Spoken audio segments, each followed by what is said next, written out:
나의 모든 열정과 희생을 쏟아부었던 일생일대의 도전이 계란으로 바위를 치는 정도의 효력도 못 내고 철저하게 좌절되면 열정을 다시금 불태우는 것이 쉽지 않습니다. 모세 인생 절정기에 민족을 향한 사랑, 열정, 하나님을 향한 믿음의 도전이 보기 좋게 좌절되었습니다. 그냥 젊은이의 객기와 혈기에 의한 무모한 도전이었다면 다시금 기회를 봐서 도전을 할 수 있겠지만, 모세는 젊은이의 단순한 혈기나 객기에 의한 것이 아니었다는 것이죠. 그런 차원이 아니었고, 사도행전에 의하면 모세는 왕의 후계자로서 철저히 훈련을 받았던 사람입니다. 애굽의 모든 학문과 지혜를 배웠고 말과 행동이 탁월해서 왕으로서 손색이 없었던 인물이었죠. 모세가 왕이 되고자 권력 싸움을 벌였다면 자신을 양자 삼았던 바로의 공주가 섭정으로 애굽을 통치하고 있었고 한 맺힌 히브리 노예들의 전폭적 지지를 받을 수 있었기 때문에 왕이 될 수 있는 가장 유리한 고지를 차지하고 있었습니다. 그런데 히브리서에 의하면 그는 믿음으로 왕이 되기를 포기했습니다. 믿음으로 바로의 공주의 아들이라 칭함받기를 거절하고 하나님의 백성과 함께 고난받기를 좋아했습니다. 얼마나 숭고합니까? 얼마나 아름답습니까? 이것은 이스라엘을 구원하신다는 하나님의 언약을 믿었기 때문에 가능한 일이죠.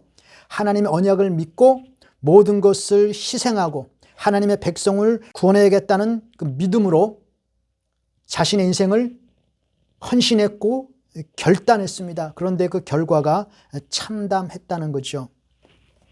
민족 구원은 고사하고 그 형제 한 명 하나를 설득시킬 수가 없었습니다.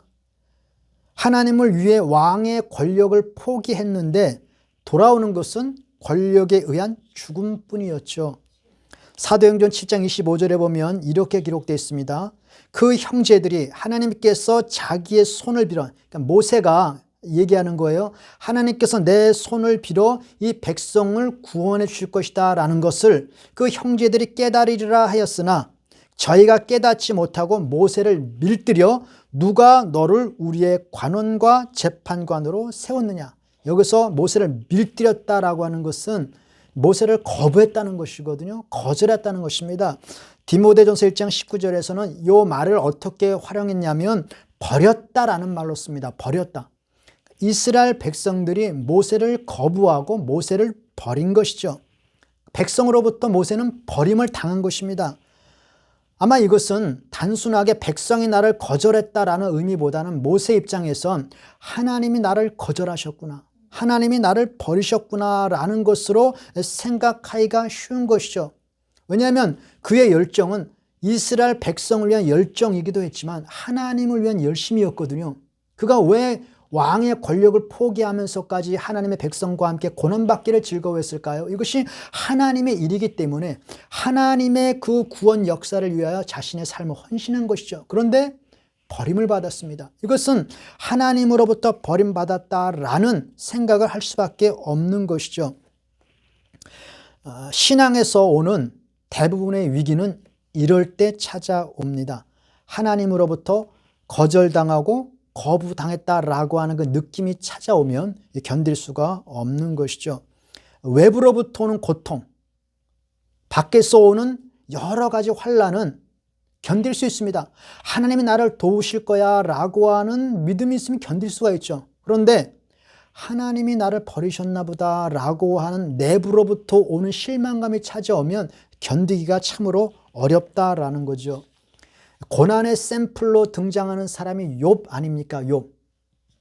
욥이 힘들어했고 낙담했던 것은 한순간에 재산이 다 날아가고 자식이 다 죽고 몸에 죽을 만큼 병이 걸리고 친구들이 와서 자신을 정죄하는 것, 이것 때문에 힘들었던 것이 아니라 내가 처한 이 고난, 이 말도 안 되는 고통이 하나님으로부터 비롯됐다라고 하는 것이 욥을 견딜 수 없게 만든 것입니다. 하나님께서 일을 시작하셨구나. 욥의 입장에서 본다면 나는 하나님을 정말로 지극히 사랑한다라고 생각했고 하나님도 나를 사랑한다라고 생각했는데 이렇게 보니까 하나님이 내 생각만큼 나를 그렇게 사랑하지 않는 것 같구나. 나는 지금 죽을 만큼 힘이 들어 죽겠는데 하나님께서는 내가 죽든지 말든지 그닥 관심이 없어 보이는구나 라고 하는 마음이 들면 견딜 수가 없는 거죠. 어디 기댈 데가 없거든요. 그러니까 모세가 그런 생각이었다는 거죠. 하나님을 위한 자신의 열심이 거절당했습니다. 무참하게 짓밟혔습니다. 낙담과 실망이 찾아볼 수밖에 없다는 거죠. 나만 몸달아가지고 펄펄 뛰었구나. 하나님은 그닥 일에 관심이 없으셨는데 괜히 나만 펄펄 뛰었구나. 이 하나님에 대한 실망감을 그가 경험한 것이죠. 그것을 어떻게 우리가 알 수 있냐면 그 모세의 마음을 엿볼 수 있는 것이 그가 미디안으로 도망가지 않았습니까? 도망가서 결혼을 하고 아들을 낳습니다. 게르솜이라고 이름을 지었는데 그 뜻은 내가 이방의 나그네가 되었다. 그렇게 이름을 짓고 할례를 행하지 않습니다. 할례라는 것이 뭐죠? 언약 백성의 표징이거든요. 하나님 언약을 기억하기 위해서 할례를 행하는 거예요. 그런데 할례를 행하지 않습니다. 언약? 그게 뭔데? 하나님의 언약? 뭐 그닥 중요한 것 같지 않은데 하나님 언약을 믿고 행동했던 그 믿음의 결단이 좌절되었기 때문에 언약에 대한 중요성 희미해지는 것이죠. 그래서 할례를 행하지 않습니다. 하나님의 백성이고 언약이고 그게 나와 무슨 상관인가 하는 마음으로 그렇게 그냥저냥 세월을 보내는 것이죠. 그렇게 보내는 세월이 40년이 지났습니다. 아마 하나님을 향한 언약 믿음까지도 희미해져 갔을지 모르겠습니다. 40년이라는 세월이 짧은 세월 아닙니다. 그렇게 40년이 흘러갔다는 거죠. 3장 1절에 보면 그가 하나님으로부터 한번 좌절당한 이후에 이 삶에 대한 집착과 애착도 별로 없었던 것으로 보여집니다. 왜 그러냐면 그가 80세가 되었습니다. 근데 3장 1절에 뭐라고 기록되어 있냐면 그가 이드로의 양떼를 치었다라고 말합니다. 이드로의 양떼를 치는 모세의 모습을 보여주고 있거든요. 모세의 나이는 지금 80세입니다. 80세가 되도록 독립도 하지 못했어요. 장인의 양떼를 치고 있습니다. 야곱이라고 하는 사람은 라반 외삼촌의 양떼를 치었는데 그가 나는 어느 때나 내 집을 세우리까라고 독립하기 위해서 온갖 잔꾀를 부려서 결국 양떼를 취하고 독립하거든요. 그 삶에 대한 축복과 애착이 강하죠. 근데 모세는 80세가 되도록 독립을 하지 않았습니다. 뭐 이렇게 살다 죽는 거지 뭐 그냥저냥 살다가 죽는 거지라고 하는 마음으로 그렇게 세월을 보냈던 것으로 보여집니다. 그렇게 그냥저냥 살면서 이제 80이 되었으니까 인생을 마무리하려고 하는데 느닷없이 하나님이 나타나신 것이죠. 모세 입장에서 80세에 하나님이 나타나신 것은 참으로 당황스럽고 황당한 일입니다. 왜 그런가 하면 시편은 150편으로 기록되어 있거든요. 전체가. 150편 가운데 모세가 기록한 시편이 딱 하나 있습니다. 그 시편 90편은 모세의 기도라고 되어 있거든요. 근데 모세의 기도, 모세의 시편에 어떻게 기록되어 있냐면 우리의 연수가 70이요 강건하면 80이라 세월이 참으로 신속히 날아간다라고 기록되어 있거든요. 이것을 보면 모세 시대의 평균 수명은 약 80세 전후였던 것으로 보여집니다. 그러면 모세는 이제 인생을 마무리할 시기죠. 뭔가 새롭게 시작할 나이는 아니라는 것입니다. 그래서 이렇게 살다가 이제 인생을 마무리해야 되겠다라고 생각했는데 하나님이 느닷없이 나타나셔서 모세에게 사명을 주시거든요. 내가 젊은 시절에 최선을 다하여 하겠다고 할 때는 하나님께서 모른 척 하시더니 왜 이제 와서 나에게 내가 못하겠다고 하는데 왜 나에게 가라고 떠미시는가? 그러니까 모세 입장에서는 참으로 황당한 일인 것이죠. 인생을 마무리할 시기에 나타나셔서 젊은 시절에도 못 이루었던 꿈과 비전을 지금 하라고 하시니까 이거 모세가 하나님께서 내 백성을 인도하라고 말씀하셨을 때 모세가 어떻게 반응하냐면 내가 누구간데 바로에게 가며 이스라엘 자손을 인도하여 내리까 라고 반응을 하죠. 주여 보낼 만한 자를 보내소서라고 말하는 것은 모세가 겸손을 떠는 게 아니라 진짜 자기의 진심입니다. 할 수 있는 능력도 실력도 마음도 지금 다 상실한 상태죠. 꿈, 비전, 열정 아무것도 없습니다. 인생을 마무리할 시기거든요. 그런데 주님께서 찾아와셔서 떠미시는 것이죠. 가라고. 약속이 유효하다고. 하나님이 함께 하신다고. 왜 하나님께서 이제 나타나셨을까? 모세가 열심을 다하고 젊은 시절 애굽의 말과 행동이 능하고 뭔가 막 열심으로 할 수 있는 힘과 능력이 있었을 때 나타나지 아니하고 지금은 못해요 못할 그때 나타나셨을까? 물론 우리가 거룩한 상상력을 발휘하여 이런저런 쭉쭉도 할 수 있고 여러 가지로 설명을 할 수 있습니다만은 성경에서는 그 이유를 명확하게 한 가지만 얘기하십니다. 왜 하나님께서 40년이 지난 80세의 모세에게 나타나셔서 모세에게 소명을 주실까? 그 이유를 한 가지만 얘기합니다. 명확하게 알 수 있는 것은 딱 한 가지예요. 사도행전 7장 30절에 보면 이렇게 기록되어 있습니다. 40년이 참회. 40년이 참회. 요 40년이 찼다라는 말은 예수님께서 이 땅에 오실 때 이 말을 동일하게 사용하십니다. 때가 참회. 그 40년이 찼다. 때가 참회. 그러니까 하나님의 때를 말씀하시는 거죠. 출애굽기 3장 9절에 보면 하나님께서 모세를 보내면서 이렇게 말씀하십니다. 이제 이스라엘 자손의 부르짖음이 내게 달하고 이제 내가 너를 바로에게 보낸다. 그래서 이제라는 말이 바로 이때라는 말이거든요. 이때, 하나님의 때. 그 하나님의 시간. 하나님은 우리의 시간에 맞춰 일하시는 것이 아니라 하나님의 시간에 맞춰 일하시거든요. 그 하나님의 시간은 하나님만이 아십니다. 그리고 하나님의 때만이 가장 정확한 시간이요. 그때만이 가장 큰 열매를 맺을 수 있는 가장 확실한 때이다라고 성경이 말을 하는 것이죠. 우리는 그때를 알지 못해요. 우리는 어리석고 미련하여 그때를 정확히 알지 못하지만 하나님만의 그때를 아시고 정확한 시간, 정확한 때에 나타나셔서 하나님은 일을 하신다라고 말씀을 하는 겁니다. 때가 참해. 40년이 참해. 하나님께서는 40년이 차야만 했습니다. 이 출애굽이라고 하는 것이 모세 한 사람만 준비되었다고 되는 것이 아니거든요. 모세가 준비해 갔으면 자 가자라고 모세 하나 끌고 가는 것이 아니라 전반적으로 하나님께서는 모든 계획을 다 맞춰서 정확한 준비가 이루어질 때 일이 시작되는 겁니다. 모세뿐만 아니라 여호수아도 준비되어야 되잖아요.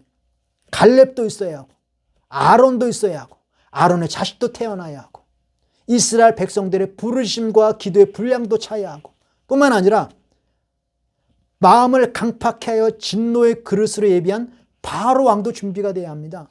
모든 것이 다 맞아떨어져야 하나님이 일하시는 것이죠. 근데 그 정확한 때는 하나님만이 아십니다. 그러니까 40년이 참해 비로소 때가 되매 하나님께서 모세를 부르신 것이죠. 그런데 그것이 우리가 보기에는 너무 늦은 것 같고 말이 안 되는 것 같고 하지만 하나님께서 하나님의 시간대에 조급하지 아니하시고 정확한 시간에 우리에게 찾아오신다라고 말씀해 주고 있습니다. 모세의 시편에도 모세가 이렇게 고백을 합니다.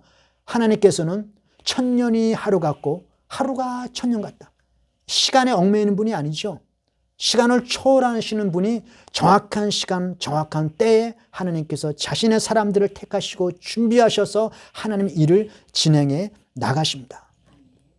정확한 타이밍에 하나님께서 모세에게 나타나신 것이죠. 그렇게 나타나셔서 모세에게 이렇게 말씀하십니다. 모세야, 모세야, 너의 선 곳은 거룩한 땅이니 내 발에서 신을 벗으라. 너의 선 곳은 거룩한 땅이니. 이 말이 모세에게는 굉장히 감격적이고 놀라운 말씀입니다.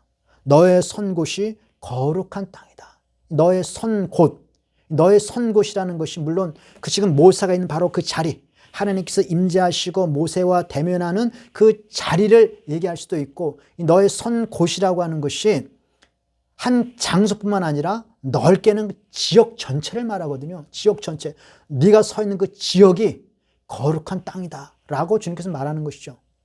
물론 이 그 특정한 장소, 땅 자체에 어떤 신비한 능력이 있거나 땅 자체가 거룩하다는 것이 아니라 그 땅에 하찮고 형편없어 보이는 그 땅에 하나님이 임하시고 하나님께서 말씀하시면 그것은 거룩한 땅이 되어지는 것입니다. 이것이 모세에게 왜 그렇게 감격적이냐 하면 모세는 이드로의 양떼를 끌고 40년 동안을 그 광야길을 다녔습니다. 그 광야길을 구석구석 다녔던 것이죠. 그 40년 동안 이드로의 양떼를 치고 구석구석 다니면서 얼마나 자신의 신세를 한탄했겠습니까? 아휴, 이게 뭐냐? 희망도 없고 비전도 없이 그저 이렇게 살다가 가는 것이지 라면서 자신의 삶을 한탄하고 이렇게 사는 인생이 어쩌면 낭비되어진 삶이요 허송세월이다라고 그는 생각할 수도 있습니다. 그런데 하나님께서 나타나셔서 너의 선 곳, 너의 선 지역, 내가 있는 모든 것은 하나님의 거룩한 땅이다. 그리고 거룩한 땅이 될 것이다 라고 말하는 거죠. 하나님이 임하시는 모든 장소는 모두가 의미 있는 땅이요 하나님의 역사가 있는 땅이요 하나님의 스토리가 있는 기가 막힌 하나님의 거룩한 땅으로 우리에게 나타날 수 있는 것입니다. 그러므로 그 전에 그가 40년 동안 구석구석 다녔던 그 땅은 앞으로는 이전과는 전혀 다른 땅이 될 것입니다. 전혀 다른 장소가 되어질 것이라고 하는 것이죠.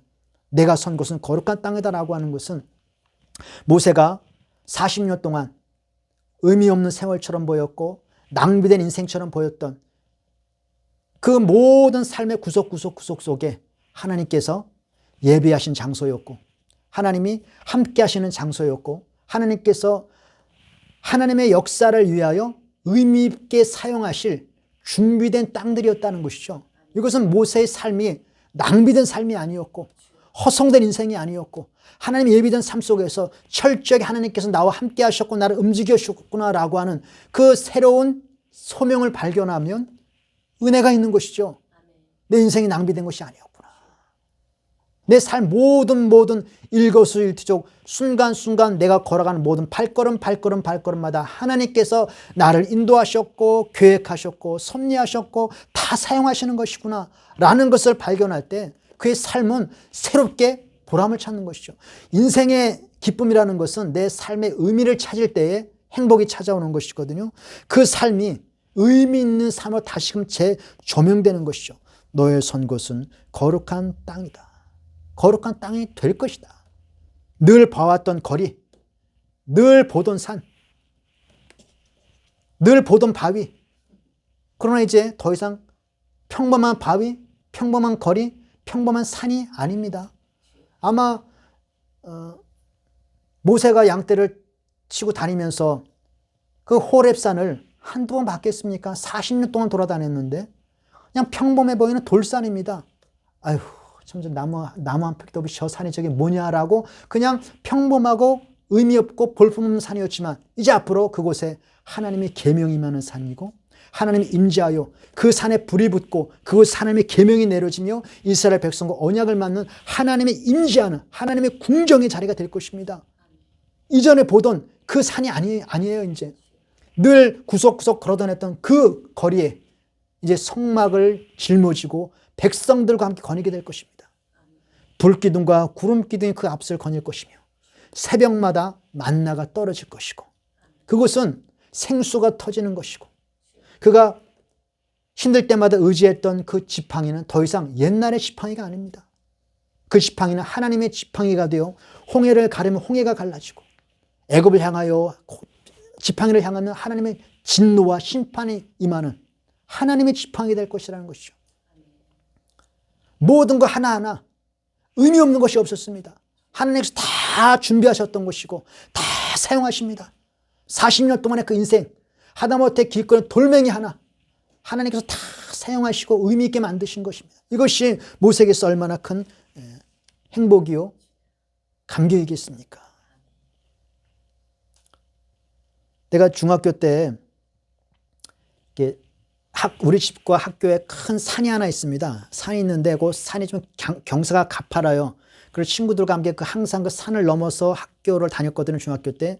근데 그 산 중턱에 보면 조그만 옹달샘이 하나 있었어요. 그래서 우리가 학교를 왔다 갔다 더우면 거기서 막 물도 먹고 좀 짓궂게 장난도 하면서 막 오줌도 싸놓고 막 굉장히 짓궂게 장난치면서 거기를 늘게 다녔던 그 옹달샘이거든요. 그런데 한 20년이 지나서 거길 가보니까 거기가 그 지역에 큰 약수터를 개발되어 있더라고요. 그리고 뭐 공원도 꾸며져 있고 뭐 운동장도 마련되어 있고 사람들이 거기서 많이 이렇게 레저를 즐깁니다. 뭐 일반 사람들은 그냥 그 약수터겠거니 생각하죠. 근데 저는 그 옹달샘에 대한 추억이 있기 때문에 그 약수터는 세상 일반 사람들이 보는 약수터와 제가 보는 그 약수터는 의미가 다르거든요. 평상시에 보던 그 광야, 모세는 다른 의미입니다. 이스라엘 백성들이 보는 광야와 모세가 보는 광야는 전혀 다른 차원이죠. 자신의 눈물이 있었고 한숨이 있었고 탄식이 있었고 절망이 있었지만 하나님께서 그 모든 것들을 다 활용하셔서 이스라엘을 훈련하고 구원하고 하나님의 거룩과 임재를 나타내는 장소로 활용하실 때에 그 돌멩이 하나하나 그 산, 바위 모두가 새로운 것입니다. 모두가 의미 있게 다가오는 것입니다. 너의 선 곳은 거룩한 것이니라. 한순간도 모세의 삶에 한순간도 허송되어지거나 낭비되는 것이 없이 하나님께서는 모두를 다 활용하셔서 하나님께서 사용하십니다. 하나님의 거룩을 드러내는 도구로 다 활용하십니다. 우리에게 엄청난 소망이 되어집니다. 하다못해 모세가 좌절했던 가장 핵심적인 것이 뭐였습니까? 누가 너를 우리의 재판관으로 세우느냐 하면서 백성에게 거절당했던 것이죠. 그가 상처가 얼마나 됐겠습니까? 좌절했습니다. 그래서 도망간 거 아니에요. 안 되는구나. 그런데 보세요. 누가 너를 우리의 재판관으로 세우느냐. 이 말은 모세가 앞으로 40년 동안 늘 듣는 말입니다.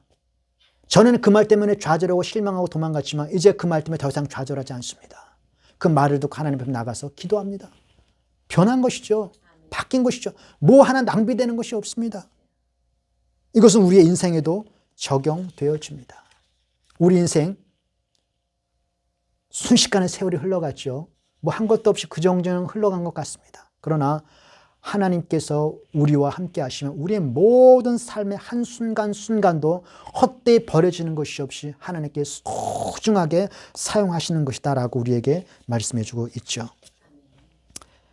순식간에 세월은 흘러서 나이는 들었는데 뭐 특별히 한 것도 없고 그 뭐 주변의 간증을 들어보면 뭐 이렇게 하나님께서 복 주셨다, 뭐 이렇게 자식이 잘 됐다라는 얘기 들어보면 야, 저 사람은 참 성공적인 삶을 살았는데 난 이게 뭐지 하는 생각과 회의가 들어올 때가 있습니다. 목사도 마찬가지예요. 어느 교회 목사는 부흥했대더라, 어느 목사 자식들은 뭐가 어떻게 됐대더라 하면 야, 난 지금까지 뭐 한 거냐 라고는 회의가 들죠. 그럴 때 그런 생각이 들 때 그런 회의가 찾아올 때 주님께서 나타나십니다. 그리고 우리가 말씀하시죠. 내가 선 곳은 거룩한 땅이니 내 발에서 신을 벗으라. 내가 구하는 모든 것은 하나님의 임재가 있는 거룩한 땅이니 그곳에서 신을 벗고 하나님을 붙잡고 섬기라는 것이죠.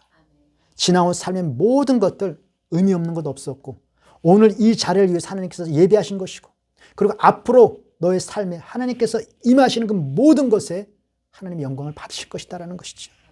그러므로 우리가 살았던 인생이 헛된 인생이 아니었으니 낙심하지 말고 발에 신을 벗고 하나님을 섬기며 하나님을 찬양하고 그것을 인정하고 받아들이면서 다시금 열심을 내는 것이죠.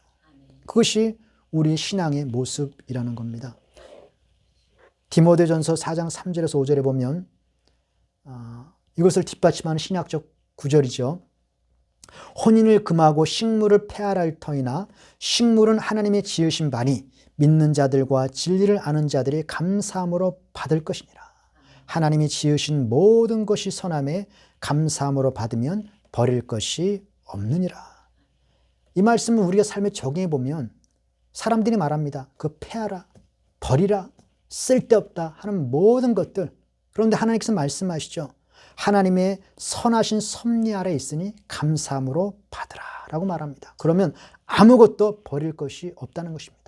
우리의 살아온 모든 삶과 인생 그리고 앞으로 있을 모든 어떤 일이 있지라도 우리가 예수 그리스도 안에 있다면 버릴 것이 없습니다. 전부 다 소중하고 전부 다 의미 있고 하나님께서 그것을 거룩하게 사용하신다라는 것을 우리에게 말씀해 주십니다. 모두가 의미 있는 것으로 하나님께서 활용하실 것이라는 거죠. 우리 삶에 닥쳤던 말할 수 없는 고난, 상처, 실패, 좌절감. 오해하지 말고 들으십시오. 우리의 삶을 수치스럽게 만들었던 죄까지도 하나님께서 합력하여 선을 이루십니다. 이것이 하나님의 은혜라고 하는 것이죠. 너의 선 곳은 거룩한 것이다. 그리고 거룩하게 될 것이다. 히브리어는 동사가 현재형과 미래형이 같이 쓰이거든요. 너의 선 곳, 너의 설 곳은 거룩한 땅이 될 것이다. 하나님이 임재하실 것이다. 하나님이 함께 하실 것이다. 의미가 있을 것이다. 하나님이 사용하실 것이다 라고 하는 것이죠. 우리 인생 하나, 무엇 하나도 버릴 수 없는 소중한 것으로 하나님께서 만들어 가실 것입니다. 그러므로 우리가 하나님을 의지하고 사는 것이죠. 어떻게 우리가 인생을 살아갑니까? 이 고난 속에서 뭐 되는 일도 없는 것 같은 우리 인생 속에서 어떻게 우리가 기쁨으로 살 수 있습니까? 하나님이 함께 하신다. 의미 없는 것으로 버리는 것이 아니라 모두를 합력하여 하나님께서 선을 이루시고 거룩으로 만들어 가실 것이다 라고 우리에게 말씀합니다. 아까 말했던 욥이라는 사람, 욥이 고난 속에서 절망할 때 하나님이 나중에 나타나십니다. 욥의 질문은 무엇이었냐면 이것이었습니다. 하나님, 도대체 나한테 왜 그러셨어요? 말해봐요. 나한테 왜 그러셨어요? 내가 그렇게 사랑했는데, 내가 그렇게 충성했는데 도대체 나한테 왜 그러셨어요? 대답해봐. 이게 욥의 질문이었거든요. 그럼 하나님께서 넌 나에게 모욕감을 줬어 라고 좀 멋있게 좀 그럴듯한 대답을 하면 이해가 될 텐데 전혀 뚱땅지 같은 말씀하십니다. 하늘을 이야기, 별 이야기, 바람 이야기, 우박 이야기, 눈 이야기, 그리고 뭐 하마, 들소, 타조, 독수리, 까마귀, 번개, 악어, 뭐 전혀 뚱따지 같은 말씀하시거든요. 그 왜 이런 말씀들을 하실까?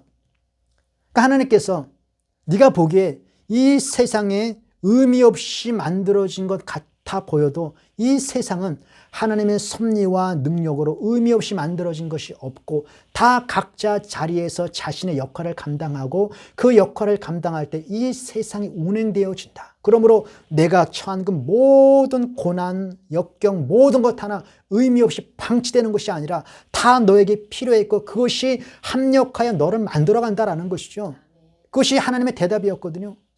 겉으로 보기에는 뭐 타조 얘기하고 하마 얘기하고 뭐 악어 얘기하고 독수리 얘기하고 뭔가 싶은데 하나님께서 이 모든 것이 다 필요해서 세상에 두셨고 그것을 합력하여 하나님의 역사와 하나님의 섭리를 이끌어 가신다는 겁니다. 신약 성경에도 이거 동일하게 말씀하십니다.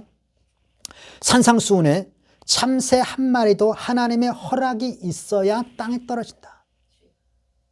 그리고 전혀 쓸모없어 보이는 주님께서 이렇게 말씀하십니다. 오늘 있다가 내일 아궁이에 던져지는 들풀. 아무짝에 쓸모가 없죠. 오늘 있다가 내일 아궁이에 던져지는 들풀입니다. 그런데 주님 뭐라고 말씀하시냐. 그 들풀조차도 하나님이 돌보고 하나님의 섭리 가운데 보호하신다. 그리고 말하기를 하물며 너희 일까 보냐. 하나님의 자녀, 하나님의 백성, 예수 안에 있는 인생 하나님께서 그냥 방치할까 보냐. 들풀도 먹이고 돌보고 섭리 가운데 이끌어 가시는데 그러므로 너 인생에 회의가 찾아오거나 후회가 찾아온다 할지라도 낙심하지 말고 하나님이 너를 통하여 일하시는 그 장래를 바라보면서 낙심하지 말라는 것이죠. 그리고 내 발에서 신을 벗고 오늘 하나님을 붙잡고 믿음으로 사는 것입니다. 이것이 우리의 신앙이라고 성경은 말해줍니다. 예수 안에 있는 우리의 모든 삶, 지금 살고 있는 삶, 앞으로 살아가는 모든 삶 한순간도 버릴 것이 없는 하나님의 거룩을 나타내는 소중한 것들이었고 소중한 것들이 되어질 것입니다. 우리가 할 일은 우리 발에서 신을 벗고 하나님을 예배하고 하나님을 의지하는 믿음을 갖는 것이죠. 이것이 중요합니다. 이것을 어떻게 확신할 수 있는가? 유다서 1장 24절에 보면 이렇게 기록되어 있습니다. 능히 너희를 보호하사 거침이 없게 하시고 너희로 그 영광 앞에 하나님의 영광 앞에 흠이 없이 즐거움으로 서게 하실 것이다. 우리 흠이 없다는 거예요. 흠이 없이 즐거움으로 하나님 앞에 서게 하시자. 무슨 말입니까? 우리의 모든 삶에 버릴 것이 없다는 거예요. 이것이 얼마나 우리의 큰 은혜입니까? 혹시 내 인생의 삶에 회의가 찾아오시나요? 내가 뭐하고 살았는가 후회가 찾아오나요? 하나님께서 말씀하십니다. 내 발에서 신을 벗으라. 너의 선 곳은 거룩한 것이니라. 모세야, 모세야 부르신 것처럼 여러분을 부르십니다. 아무개야, 아무개야. 너의 선 곳은 거룩한 땅이다. 그리고 앞으로 거룩해질 것이다. 하나님께서 그냥 의미 없이 방치한 것 아니라 하나님께서 지금까지 너를 그렇게 만들었고 인도해 왔느니라. 하나도 버릴 것이 없는 모두 소중한 것이 될 것이다. 우리에게 말씀하는 것이죠. 모세에게 나타나신 것처럼 오늘 하나님께서 우리에게 나타나셔서 우리에게 이렇게 말씀해 주실 줄로 믿습니다. 너의 선 곳은 거룩한 것이니라. 그러므로 내 발에서 신을 벗고 낙심하지 말고 오늘 우리에게 나타나신 하나님을 붙잡고 그분을 예배하고 그분과 함께 교제하는 것이죠. 그렇게 하루하루를 살아가면 주님이 나타나실 그날에 흠이 없이 영광 앞에 즐거움으로 주님을 만날 것입니다. 그날까지 우리는 전진해 나가는 것이죠.